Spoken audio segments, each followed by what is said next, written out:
In the dusty frontier town of Redemption Springs, everyone had forgotten about Martha Hendris. She was the quiet widow, the one with tired eyes and simple clothes, the woman whose kindness was mistaken for weakness.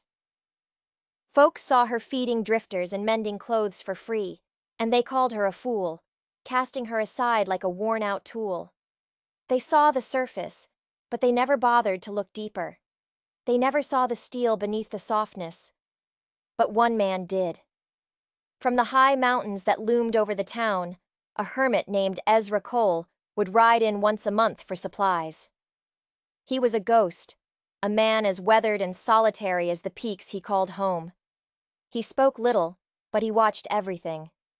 And from beneath the brim of his hat, he saw Martha. He saw the strength the town missed. He saw a soul worth protecting. He had seen it 2 years back when she stepped between a terrified railroad worker and a mob of cruel ranch hands, her voice shaking but firm, declaring the man under her protection. Ezra had watched, stunned, and from that day on, he paid attention. So when a notice was nailed to her door, a debt that would steal everything she had, he saw that too. And when a gang of ruthless men rode into town, men who wanted to take not just her home, but her dignity, Ezra made a choice that would stun everyone. He would risk his land, his supplies, his very life to keep her safe. But the real reason why, the secret he carried down from that mountain, was darker and more complicated than anyone could have ever imagined. You think you know how this story ends. You don't. The summer of 1882 was a dry one in Redemption Springs. The silver mine had coughed its last dusty breath years ago, leaving nothing but empty pockets and hollow hope. Martha Hendris lived in the boarding house with peeling paint, the same house she'd lived in for the 12 years since that same mine took her husband, Thomas. She wore his tarnished wedding ring on a chain around her neck, a constant reminder that she had once been seen, once been valued. What she didn't know was that someone was seeing her again. Ezra Cole saw her that morning through the kitchen window, kneading bread as the sunlight caught the gold on her neck.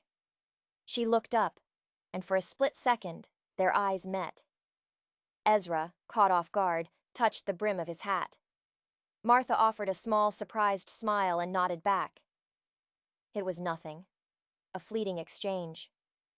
But Ezra carried that smile all the way back up the mountain, a flicker of warmth in a world that had long gone cold. That evening, sitting on his porch, he made a quiet promise to himself. If Martha Hendris ever needed help, he would be there.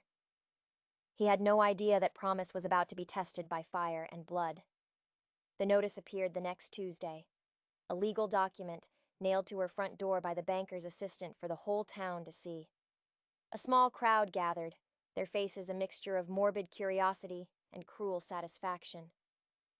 The words were cold, formal, but the meaning was a death sentence. Martha owed $340 in back taxes. She had 30 days to pay, or the property would be seized and sold. $340. It might as well have been the moon. Martha stood on her porch, her hands trembling as she read. "Can't run a business on charity," Mrs. Keene from the Mercantile said, loud enough for everyone to hear. Martha carefully unpinned the notice, her fingers numb. She folded it once, twice, as if making it smaller could shrink the problem. She went inside, closing the door softly behind her, and made it to the edge of her bed before her legs gave out.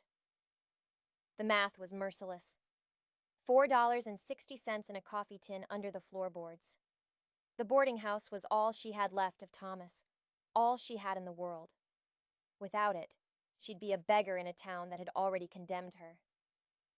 She clutched the ring on her neck. She couldn't fail. Her boarders would need dinner soon. She couldn't let her own crisis stop her from caring for them. So she stood, smoothed her skirts, and walked back to the kitchen. But what she didn't know was that the notice on her door wasn't just about taxes. It was the first move in a deadly game, and she was the pawn. Word spread through town like a fever. By evening, the saloon was buzzing with talk of who might buy her property for cheap. No one talked about helping. The next morning, Martha swallowed her pride and went door to door, offering to take in laundry, bake extra bread, clean houses. The answer was always no. Polite, mocking, but always no. She went to the bank. Mr. Garrison, the president, listened with a professional sympathy that was no sympathy at all. "Business is business, Mrs. Hendris," he said, his eyes like cold chips of stone. She left the bank feeling smaller than she ever had in her life. Ezra Cole was in town that morning. He saw the notice. He saw her face go pale as she read it. He went to the saloon and listened to the vultures gloat over their whiskey. $340. One man laughed. "She'll never raise that kind of money." Ezra's hand tightened on his glass, the urge to smash it across the man's teeth so strong it made his knuckles ache. But he knew actions mattered more than words. That night, back in his cabin, he did something he hadn't done in 15 years. He took inventory of everything he owned: his horse, his traps, his rifle, and his savings. A safety net for his old age, built from 15 years of hard, lonely work. He poured it all onto his small wooden table. Gold dust in leather pouches, coins of all sizes, a few small nuggets he'd panned from a hidden stream. He counted it carefully, his fingers moving with grim precision. $362.40. It was enough, just enough. This was his security, his future, everything he had in the world. He could pay her debt and have less than $25 to his name. It was foolish. He barely knew her. She would never even know who did it. He'd be broke, vulnerable, one bad winter away from starving. But then he remembered her smile. He remembered her standing up for that railroad worker.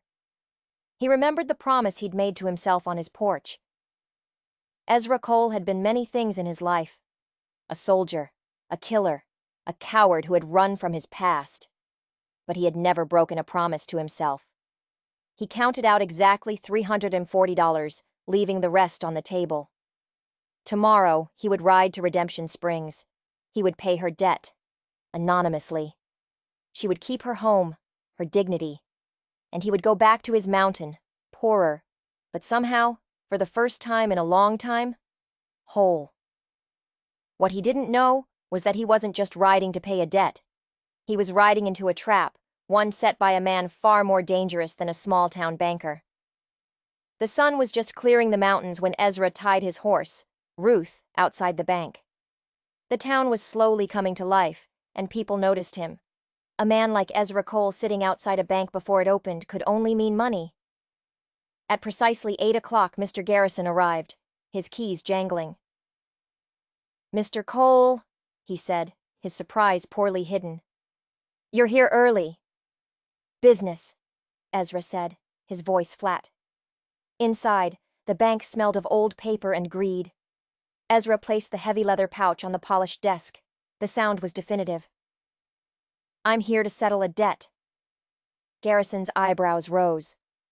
"Not mine," Ezra clarified, his voice leaving no room for questions. "Martha Hendris's." The banker's expression shifted from surprise to calculation. He didn't open the pouch. "Her property taxes, $340. You're here to pay it?" "That's right. May I ask why?" Garrison leaned back, steepling his fingers. "It's highly unusual. She didn't mention having such a benefactor." "The money's good," Ezra said. "That's all that should concern you." Garrison smirked, then slowly, deliberately, began to count the money. He took nearly 20 minutes, the only sounds in the bank the clink of coins and the scratch of his pen. Ezra stood motionless, his patience a force of nature. $340 exactly, Garrison finally announced. "The debt is satisfied." "Good," Ezra said, turning to leave. "There is the matter of the receipt," Garrison said, his voice suddenly slick, like oil on water. "How should I note this payment? Shall I tell Mrs. Hendris you were her savior?" "No." Ezra's voice was a steel trap. "She doesn't need to know it was me." Garrison's thin lips curved into a smile that didn't reach his eyes. You wish this to be anonymous? I see. A man of quiet principle. Or perhaps a man with something to hide. He paused. Privacy has a price, Mr. Cole. Ezra felt his jaw tighten. This was extortion, plain and simple. How much? Let's call it $5, Garrison said smoothly. For the additional paperwork. And my discretion. Ezra reached into his pocket and pulled out 5 of his remaining dollars. They felt heavier than all the gold he'd just given away. He dropped them on the desk. I'll record the payment as coming from an anonymous source, Garrison said, sweeping the coins into a drawer. You understand, of course, that she'll likely never know what you've done. There's no gratitude in anonymity, Mr. Cole. Don't need any, Ezra said, his voice a low growl. As he reached the door, Garrison called out, Mr. Cole, for what it's worth, I think what you've done is either remarkably noble or remarkably foolish. Possibly both, Ezra said, and stepped out into the morning sun, his pockets nearly empty, but his conscience clear. He thought the ordeal was over. He thought he had saved her. He was wrong. The banker watched him go, that same cold smile on his face. He swept the $340 into the same drawer as the $5 bribe. He had no intention of paying Martha's taxes. The money was his. The property would be his too, and no one would ever know. Ezra was about to mount his horse when a voice stopped him. Mr. Cole. It was Tommy Sullivan, the young drifter who boarded at Martha's. I saw you, Tommy said, his eyes wide. Coming out of the bank. Did you just... for her? Ezra cut him off with a look that could stop a charging bear. I was conducting private business. But Tommy's face was a picture of dawning comprehension. It was you. You paid her debt, didn't you? Ezra stepped closer, his voice a low growl that was more threat than whisper. Listen to me, son. Whatever you think you saw, you keep it to yourself. Mrs. Hendris is not to know. Do you understand me? Yes, sir. Tommy nodded, intimidated, but also in awe. But why? Why wouldn't you want her to know? Because some things are better done quietly, Ezra said. He swung himself onto Ruth's back and turned toward the mountains, but as he rode past the boarding house, he glanced at the door. The eviction notice was still there. He figured by afternoon, it would be gone. The thought brought a small, private satisfaction that warmed his chest. It was a dangerous thing, for a man like him to feel warmth. It was a feeling he hadn't allowed himself in 15 years. And it was about to be turned to ash. Back in Redemption Springs, Mr. Garrison waited an hour. Then he sent his assistant, not to Martha's house, but to the saloon.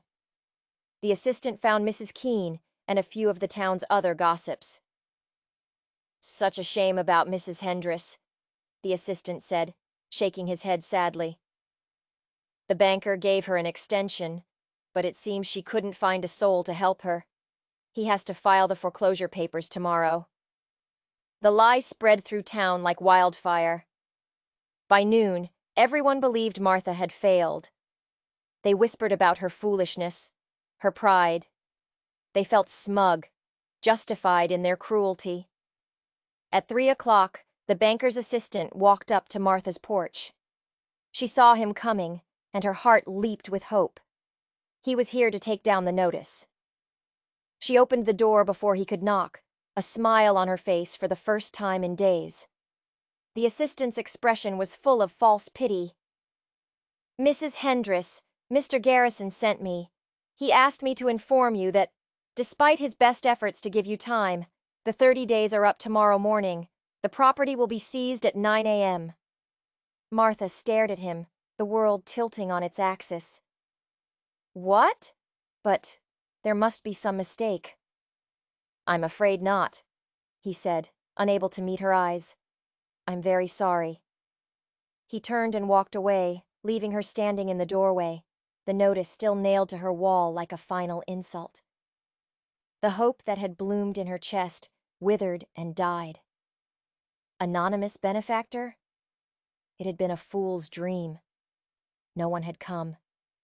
No one was ever coming. She was utterly and completely alone. She stumbled back inside, the door closing with a sound of finality. She didn't cry.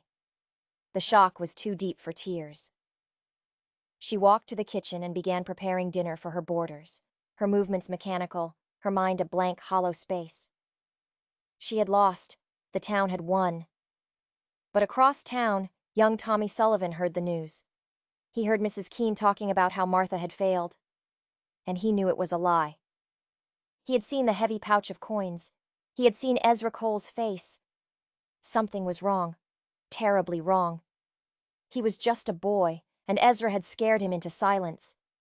But seeing the look on Martha's face as she served dinner that night, a look of such profound, quiet defeat, he couldn't keep the secret any longer. After everyone had gone to bed, he knocked softly on her bedroom door. She opened it, her eyes vacant. "Tommy? Is something wrong?" "Mrs. Hendris," he whispered, his voice trembling. "I have to tell you something. I think you've been cheated." Martha sat at her kitchen table, the coffee in her cup long gone cold. Tommy had told her everything. About seeing Ezra go into the bank. About seeing him come out, his face grim but his shoulders lighter. About the warning to keep quiet. It didn't make sense. If Ezra had paid, why was the bank still taking her home? "He's a poor mountain man, Tommy. Where would he get that kind of money?" she asked, though a spark of impossible hope was trying to light itself in the darkness of her mind. "I don't know, ma'am," Tommy said, "but he went in with a heavy pouch and came out with nothing. And I saw Mr. Garrison smiling through the window after he left. It wasn't a nice smile." A new feeling began to replace her despair. Anger. A cold, hard anger she hadn't felt in years.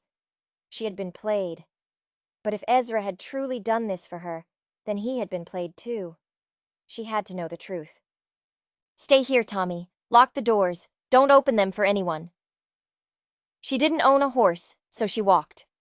It was nearly 10 miles to the base of the mountain trail that led to Ezra's cabin. She walked through the night, fueled by a desperate energy. The sun was rising when she finally found his small, isolated home. It was little more than a shack, but it was neat, and firewood was stacked perfectly by the door. Ezra was skinning a rabbit on his porch when he saw her. He dropped his knife, his face a mask of shock. "Martha? What are you doing here?" "I came to ask you a question," she said, her voice steady despite her exhaustion. "Yesterday morning, did you go to Mr. Garrison's bank?" Ezra went very still. He looked away from her, toward the mountains. "I had some business in town." "Did you pay my debt?" she pressed, stepping closer. He wouldn't look at her. "I told the boy to keep his mouth shut." "He did," she said, her voice softening, "until he saw them trying to break a good woman's heart. Ezra, look at me." He slowly turned, and she saw the truth in his eyes. The raw, painful truth. "They're still taking the house," she said quietly. "They claim the debt was never paid." The color drained from Ezra's face. He understood instantly. The slick smile. The $5 bribe. Garrison hadn't just extorted him. He had robbed him. He had stolen Ezra's life savings and was going to steal Martha's home anyway. The betrayal was so profound, so complete, it left him breathless. All his sacrifice, his one noble act, had been for nothing. Worse, he had made things worse, giving Garrison the very money that would seal her fate. The quiet mountain hermit, the man who had run from the world, vanished in that moment. In his place was something else. Something cold and dangerous. The soldier he had tried to bury for 15 years. "He lied," Ezra whispered, his voice a low, guttural sound. "He stole the money." "What do we do?" Martha asked. Ezra picked up his rifle, checking the action with a practiced, lethal efficiency. "We're going to get my money back," he said, and we're going to save your home." He looked at her, and for the first time, she saw the man he truly was, not a hermit, but a protector. "But we have to move fast, and we are not going back to the bank." "Then where?" "To the last place Garrison would ever expect us," Ezra said, his eyes glinting with a strategic fire. "We're going to his home, tonight, and he's going to tell the whole town the truth." Just as they were about to leave, they heard the sound of hoofbeats. Not one horse, but many, riding hard up the trail. It wasn't the sheriff. It was something far worse. A group of 5 riders, armed to the teeth, came to a halt in front of the cabin. The man in the lead was huge, with a scar that twisted his face into a permanent sneer. Violence clung to him like a shroud. "Well, well," the man said, his eyes landing on Ezra. "Look what we have here, hiding out at the edge of the world. But you can't hide from your past, can you, Captain Cole?" Ezra pushed Martha behind him, his rifle held steady. "Calhoun," he said, his voice grim. "What do you want?" Jack Calhoun laughed, a sound like rocks grinding together. "What do I want? I want what you took from me. I want revenge." He turned his cold eyes to Martha. "And it looks like I found the perfect way to get it." Ezra's blood ran cold. This wasn't a random gang. This was personal. This was a ghost from the war, a sin he thought he'd outrun, come back to burn down what little good he had left in his life. And Garrison, the greedy banker, was about to become the least of their problems. "Captain Cole?" Martha whispered from behind him, her voice filled with confusion and fear. "Ezra, what is he talking about?" Ezra didn't answer. He couldn't. His eyes were locked on Jack Calhoun, a man whose family he had destroyed 15 years ago. "This has nothing to do with her, Calhoun," Ezra said, his voice dangerously low. "It has everything to do with her now," Calhoun sneered. He dismounted, his men spreading out, their hands on their guns. "I was in Redemption Springs this morning. Paid a visit to your friend, Mr. Garrison. Turns out, he and I have a mutual interest in your boarding house. He wants the property, and well, I want to watch you suffer. He told me all about the poor mountain man who paid the widow's debt. He thought it was hilarious." The pieces slammed together in Ezra's mind with sickening clarity. Garrison and Calhoun were working together. The tax notice wasn't just a ploy to get her land. It was a trap to lure Ezra out. Calhoun must have been hunting him for years, and Garrison, seeing a chance to get the property and get rid of a potential problem, had sold him out. "Garrison sent you here?" Ezra asked, stalling for time, his mind racing, calculating angles, odds, escape routes. "He told me where to find the hermit who was getting in his way," Calhoun corrected. He didn't know the hermit was the famous Captain Ezra Cole, the butcher of the Carson River. "The man who burned my father's farm to the ground and put a bullet in his back as he ran." "Your father was a traitor selling guns to men who were killing my soldiers," Ezra said, his voice flat and hard. "He got what he deserved." A flicker of rage crossed Calhoun's face. "My father was a patriot, and you're going to pay for what you did, but not quickly." His cold gaze slid back to Martha. "I'm going to take everything from you, just like you took everything from me. We're going to ride back down to that pathetic little town, and you're going to watch while we burn it to the ground, starting with her house." He gestured to his men. "Take them." Ezra knew they had one chance, one move. "Martha," he whispered, not taking his eyes off Calhoun. "When I move, you run. Run into the trees and don't look back." "I'm not leaving you," she said, her voice fierce. "You have to," he hissed. "No," a new voice said. From the trees behind the cabin, Tommy Sullivan stepped out, holding an old hunting rifle. His hands were shaking, but his eyes were determined. "She's not leaving him, and you're not taking them." Calhoun turned, surprised. "Well, what's this? A little hero." He laughed. You think that pea shooter is going to stop us? Tommy had followed Martha, worried for her safety. He had seen the gang arrive. He was terrified, but he remembered the look in Martha's eyes, and he knew he couldn't hide. That split second of distraction was all Ezra needed. He fired his rifle, not at Calhoun, but at a stack of heavy firewood beside the porch. The bullet splintered the retaining log, and the entire pile came crashing down, right in the path of two of Calhoun's men, sending their horses rearing in panic. "Now, Martha, run!" Ezra yelled, shoving her toward the woods. He grabbed his pistol and fired at the other men, providing cover. Tommy fired his rifle, the shot going wide but adding to the chaos. Martha hesitated for a heartbeat, then did as he said, disappearing into the dense forest. Calhoun roared in fury, firing his own pistol at Ezra, who dove behind the cabin for cover. "Find the woman!" Calhoun screamed at his men. "I'll deal with the soldier!" The quiet mountain air exploded with gunfire. Ezra was pinned down, with Tommy trying to help from the trees. Two of Calhoun's men were chasing after Martha.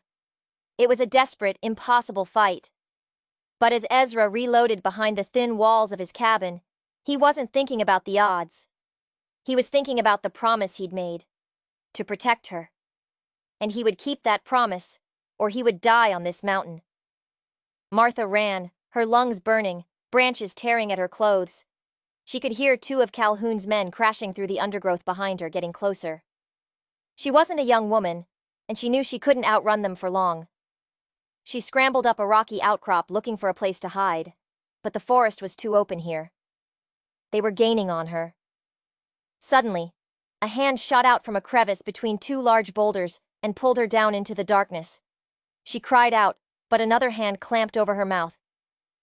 "Shh," a voice whispered. As her eyes adjusted, she saw the face of old Jacob, one of her boarders. His face was grim. "They came to the house looking for you," he whispered.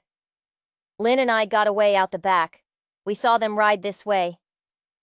Lynn was huddled beside him, pale with fear. They had followed the gang, hoping to help. The two men searching for Martha ran past their hiding spot, their curses echoing through the trees. "The boss ain't gonna be happy if we lose her," one of them yelled. Back at the cabin, the fight was going badly. Tommy, brave but inexperienced, had been shot in the arm. He was huddled behind a tree, trying to staunch the bleeding. Ezra was alone, trading shots with Calhoun and his remaining man. He was a skilled fighter, but he was outnumbered, and his cover was splintering with every bullet. "Give it up, Cole!" Calhoun yelled. "You're a dead man!" Ezra knew he was. He had maybe 2 bullets left. He had failed.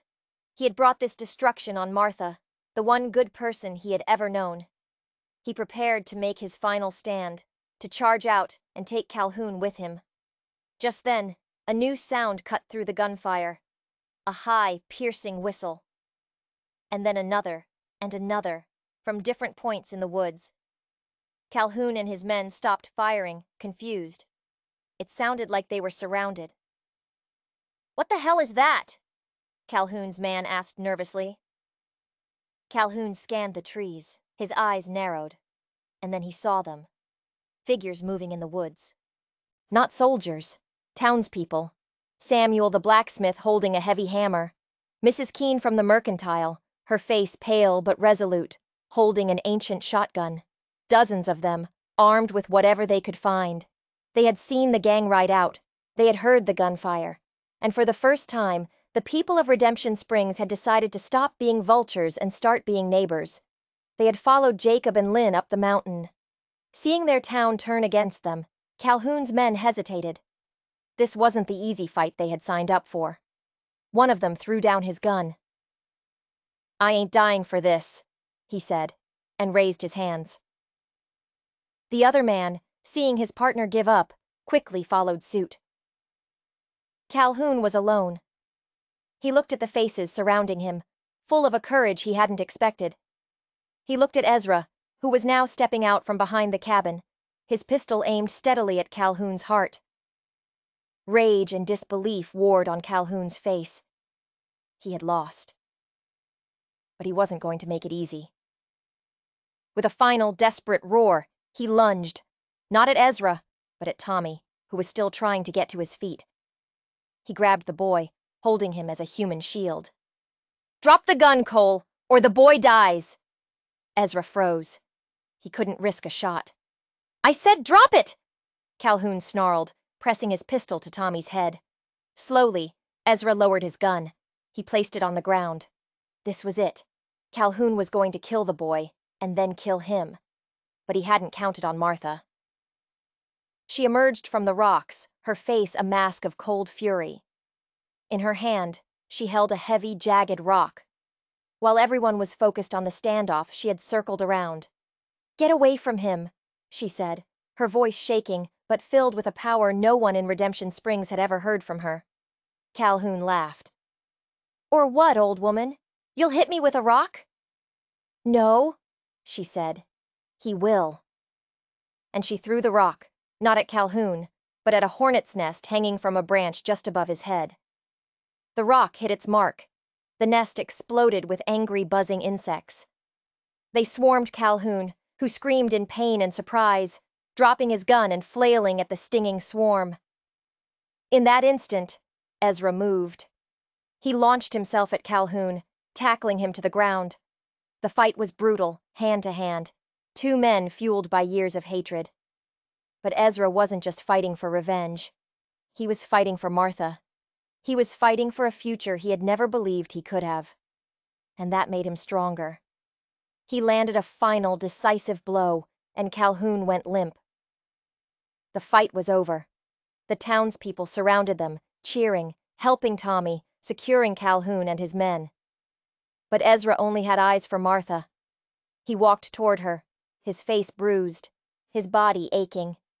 She ran to him, and they met in the middle of the clearing, her arms wrapping around him. "You came back," he whispered into her hair. "I told you," she said, her voice choked with tears. "I'm not leaving you." Later, as the new territorial marshal, who had been summoned by a rider from the town, took Calhoun and his men away, Calhoun looked at Ezra, his face swollen and defeated. "You should have killed me," he spat. "I've killed enough men in my life," Ezra said, his arm around Martha. "I'm done with being that man." Mr. Garrison was arrested, his scheme exposed, the money was returned.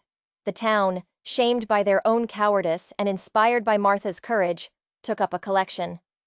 They gave her enough to pay her taxes for the next 10 years, and to repair the boarding house. Mrs. Keene was the first to contribute. "We were wrong about you, Martha," she said, her eyes filled with genuine remorse. "We're sorry." But as Martha stood on the mountain, looking down at the town, she knew she couldn't go back. Not to the old life. Ezra came to stand beside her. "What will you do now?" he asked. "I don't know," she said. "Come with me," he said, taking her hand. "Not to my cabin. It's too small. But I have land. We could build something new. Together." She looked at his face, at the quiet strength in his eyes, and she saw her future. "Yes," she said. "Yes." As the sun began to set, casting long shadows across the valley, a new problem arose. A rider came up from the town, his face grim. "It's the marshal," he said. "He's letting Calhoun go." Ezra and Martha stared at him in disbelief. "What? Why?" "He says the crimes Calhoun committed against you, Captain Cole, were during the war, outside his jurisdiction, and the things he did in town. Well, Garrison was the one who signed the papers, and Calhoun never actually hurt anyone. He says his hands are tied. Calhoun and his 2 loyal men are free." A cold dread settled over them. They hadn't won. They had just delayed the inevitable. Calhoun was free, and his hatred for Ezra would be a burning fire. He wouldn't rest until he had his revenge. They would never be safe.